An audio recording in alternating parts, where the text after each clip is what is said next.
Ladies and gentlemen, please welcome Margie Ross, President of Regency Publishing.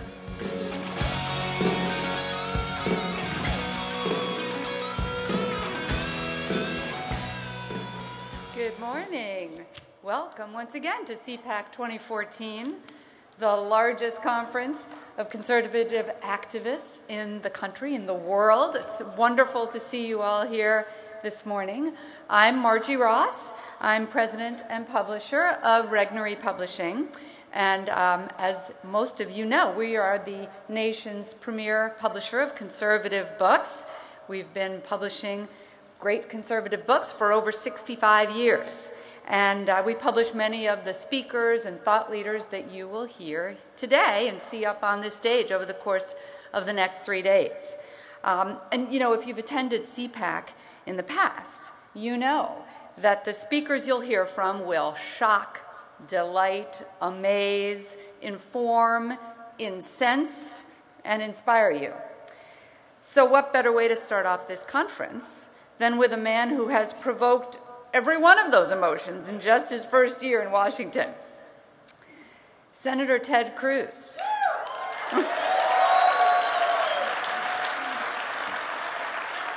Born in Canada, of a Cuban father and an American mother, raised in the great state of Texas, educated at 2 of the premier universities in the country. Senator Ted Cruz, the law clerk to Chief Justice William Rehnquist, legal advisor and then member of the Justice Department for George W. Bush, Solicitor General of Texas from 2003 to 2008, and then, of course, elected to the United States Senate in 2012. Now, critics said that Ted Cruz didn't know how things get done here in Washington, D.C. And the media called Ted Cruz the most hated man in Washington, and that's a pretty competitive list to be at the top of. But conservatives, we describe him somewhat differently. Fearless, principled, relentless, a patriot. Now, both sides agree on one thing, and that is business as usual ended when Ted Cruz came to Washington.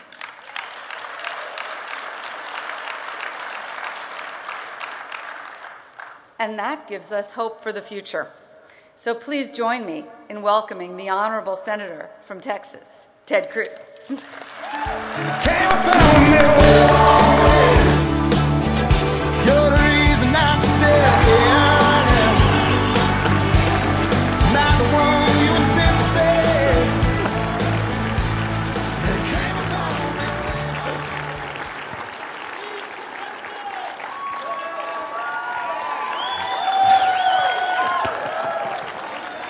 Good morning. God bless CPAC. Now, I do have to start with a bit of bad news this morning. I'm sorry to tell you that by virtue of your being here today, tomorrow morning each and every one of you is going to be audited by the IRS. So I appreciate the courage of your convictions. You know, yesterday Lois Lerner went before Congress and yet again pleaded the Fifth. And of course, President Obama told Bill O'Reilly during the Super Bowl, there's not a smidgen of corruption with the IRS. Reminded me of one of my favorite movies. You keep on using that word. I do not think it means what you think it means. Somehow my understanding of smidgen was a little different than his. I want to thank you all for being here. You are here today at CPAC because you understand the stakes in this country have never been higher. You are here because you understand our country is at a crisis point. We are at the edge of a cliff. Liberty is under assault. And what I want to talk to you all about this morning is how we win. There are a lot of D.C. consultants that say there's a choice for Republicans to make. We can either choose to keep our head down, to not rock the boat, to not stand for anything, or we can stand for principle. And they say if you stand for principle, you lose elections. The way to do it, the smart way, the Washington way, is don't stand against Obamacare. Don't stand against the debt ceiling. Don't stand against nothing. I want to tell you something. That is a false dichotomy.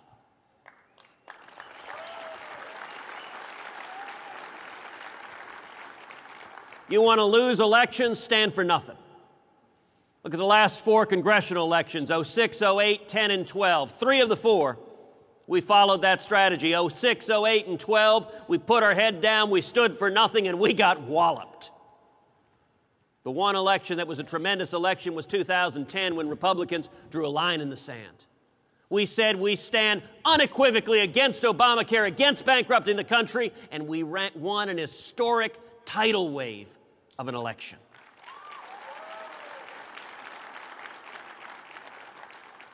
And then, of course, all of us remember President Dole and President McCain and President Romney. Now, look, those are good men. They're decent men. But when you don't stand and draw a clear distinction, when you don't stand for principle, Democrats celebrate. So I'm going to stand here today, and let's take for an example young people. There any young people here today? I got a note, by the way. Everyone should be cheering at that. Everyone is young and hard. If you are at CPAC, by definition, you are a young person because you believe in the future of America.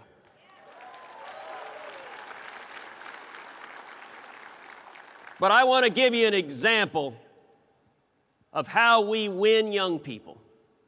And that's an example of how we win elections across the board. I'm going to suggest a radical agenda to you. Hope and change. You look at the last 5 years of President Obama, as hope has diminished across the world. As the people of Ukraine have seen Russian tanks move into their sovereign land, as the nation of Israel has been left without its friend and ally, the United States of America. If you look at home, with the lowest labor force participation since 1978, millions have lost hope because under President Obama, the American dream is harder and harder and harder for anyone to achieve. And I got to tell you, change, real change, is changing the corrupt and broken system that is here in Washington, D.C.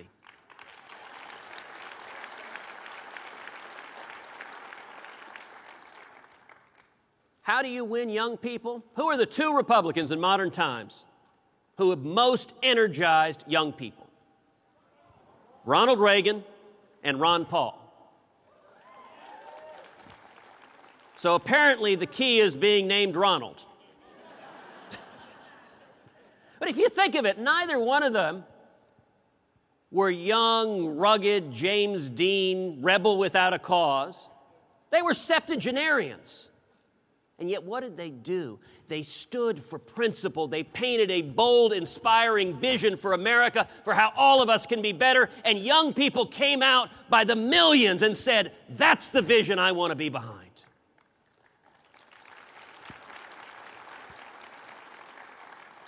If you were to sit down and try to design an agenda to hammer the living daylights out of young people, you couldn't do better than the Obama economic agenda.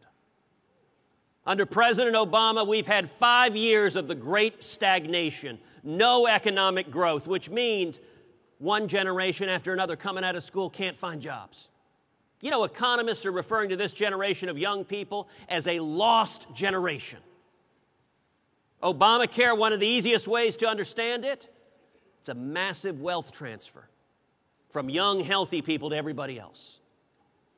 And then our national debt from $10 trillion to $17 trillion. Who the heck do you think is going to pay for that?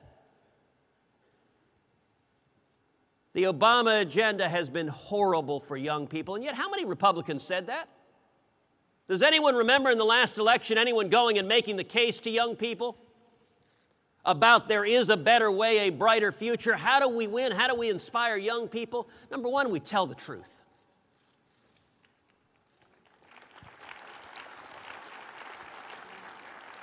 This president seems to have a little problem with that.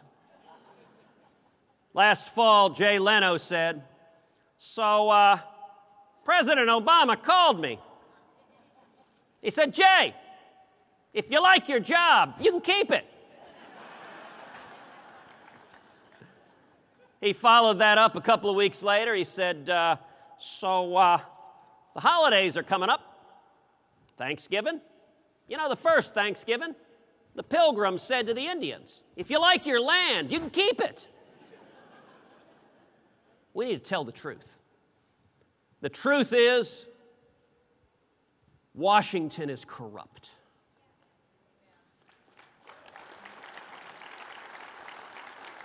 There is a corrupt and interlocking system of lobbyists and lawyers that are and consultants that are suckling off Washington, enriching you. You are in the richest counties in the country right now as more and more and more people are making great wealth in Washington. And Wall Street prospers and Main Street suffers. Young people suffer, Hispanics suffer, African Americans suffer, single moms suffer. Everyone struggling to achieve the American dream suffers. How do we win elections? In the contrast between corrupt Washington and the American people, we stand with the American people.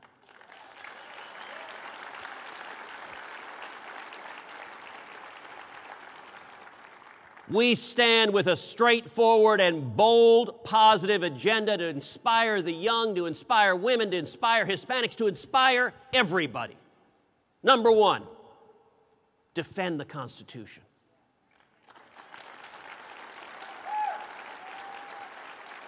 All of it.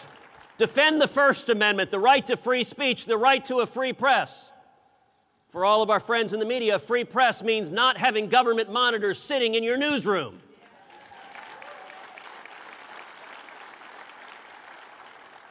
The right to freedom of religion, and that means, among other things, not having the IRS ask citizens, "Tell me the content of your prayers."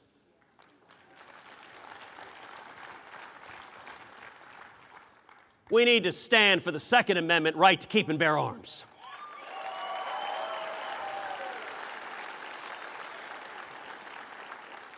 We need to stand for the Fourth and Fifth Amendment rights, the privacy of every American.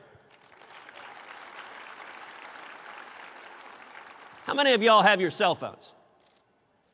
I'm going to ask you to please leave them on. I want to make sure President Obama hears everything I have to say this morning.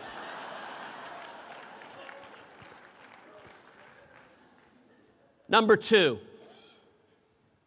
we need to abolish the IRS.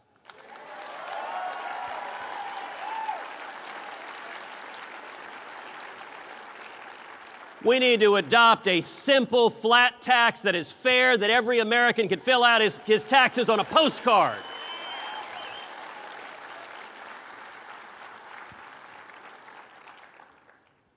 Number three, we need to expand energy in this country and create high-paying jobs all over America.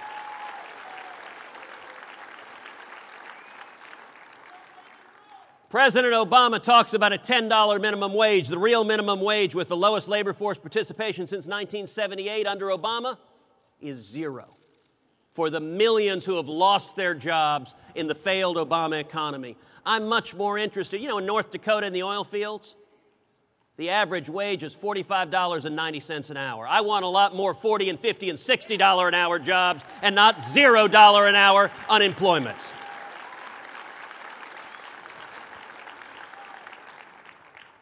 Number four, we need to expand school choice.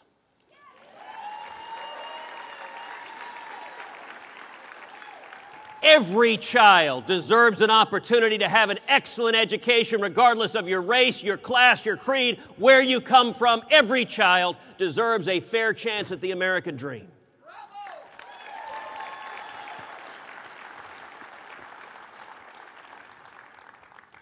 Number five, we need to repeal Dodd-Frank. Talk about a bill that you don't have to read any further than the title to know nothing good can come of it. Number six, We need to audit the Federal Reserve.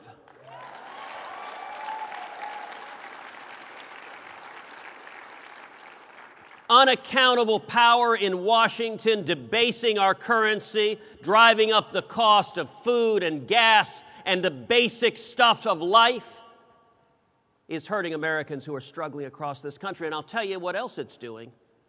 It's fueling the abuse of power by petro-tyrants like Putin.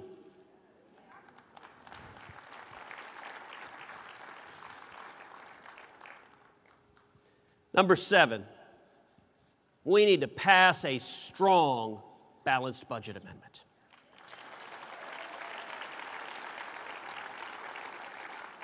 We need to stop bankrupting our country. You know, right now, our kids and grandkids are inheriting a country where the national debt is larger than the size of our entire economy. And let me speak right now to everyone in the room who didn't applaud when I said, are there any young people here? What we're doing to our kids and grandkids is morally wrong. It is an outrage. If we keep on this road, they will spend their entire lives working not to meet the needs of the future, not to meet the needs of their priorities, but instead just working to pay off the debts that their deadbeat parents and grandparents stuck them with.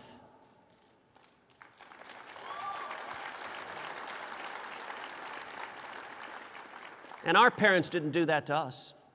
Their parents didn't do that to them, and the reason we are here today is we're not going to do it to the next generation. We are going to turn this around.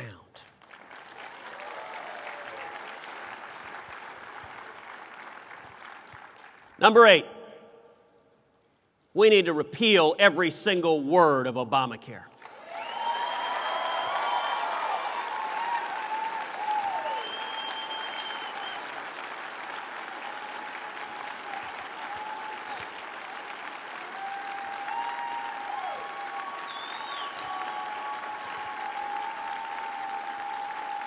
When millions of Americans stood up last fall and said, stop this train wreck, this disaster that is Obamacare, that is hurting millions of people, the Democrats said, the mainstream media said, although I repeat myself,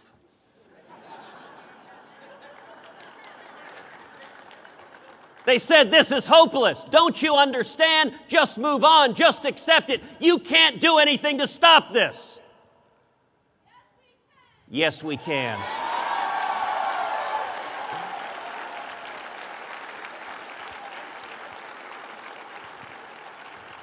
You know, along with hope and change, that's pretty good.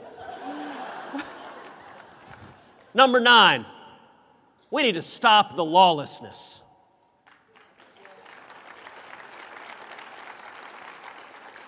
This president of the United States is the first president we've ever had who thinks he can choose which laws to enforce and which laws to ignore. He announces just about every day one change after another in Obamacare. It is utterly lawless.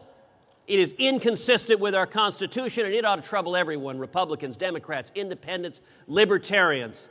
Let me tell you something. If you have a president who is picking and choosing which laws to follow and which laws to ignore, you no longer have a president.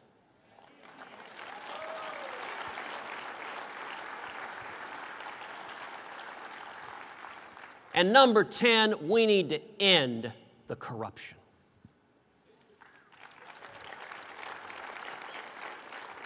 We need to eliminate corporate welfare and crony capitalism. If you come to Washington and serve in Congress, there should be a lifetime ban on lobbying.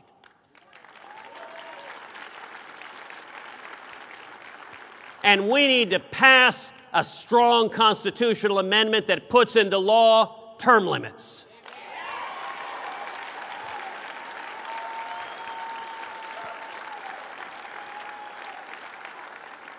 Now, there are lots of voices in Washington that will say, no, this is too bold. You can't stand against the IRS. That's extreme. You can't say repeal Obamacare. That's really a bit much. Let's just modify it. You can't not bankrupt the country. Let's just slow it down a little bit. A friend of mine suggested a bumper sticker slogan, Republicans, we waste less.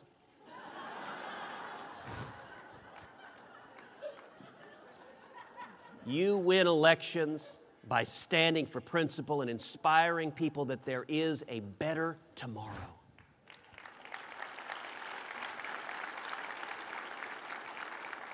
These solutions will not come from Washington, but I'll tell you where they will come from, which is the American people. So let me tell every one of you that took out your cell phones before, let me ask you if you want to join in the Army, because we're trying to mobilize the people across this country, text the word growth to the number 33733. Let me give that to you again. Text the word growth. Growth to the number 33733. Because what we're trying to do to turn this country around is mobilize and energize the American people all over this country. And tweet, if you're on Twitter, tweet the hashtag #MakeDC.Listen. I'm going to tell you, in conclusion, I have never been more inspired than I am right now. Not inspired by Washington. I'm not inspired by the corruption. I'm not inspired by the mendacity in the White House. I am inspired because all across this country, the American people are waking up. All across this country, people are waking up and saying, what we're doing is not working. People are hurting tragically, and we need to turn this country around. We did it in 1980 with a grassroots movement that became the Reagan Revolution, and let me tell you, the same thing is happening all over today.